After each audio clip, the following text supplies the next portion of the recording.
Coming up in the next 2 weeks on Justhands-on.tv, on Friday the 6th of April we wander around a lovely exhibition that was on tour called Glimpses of Britain, featuring the work of Gail Lawther, in which she captures the appeal of these complex islands in a series of quilts, with Valerie acting as our guide.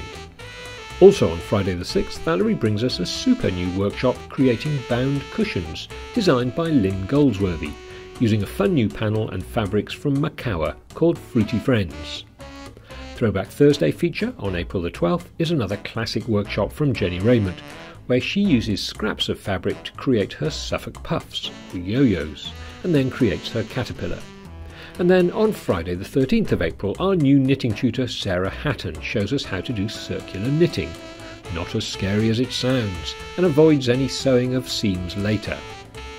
And also on Friday the 13th we are back with Paula Doyle in part 1 of her American hand-piecing series to create a delightful little 4-block quilt.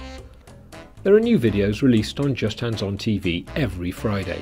Become a paid subscriber to enjoy unlimited access to all our online classes by Britain's finest tutors to help you with your projects from as little as £7 a month.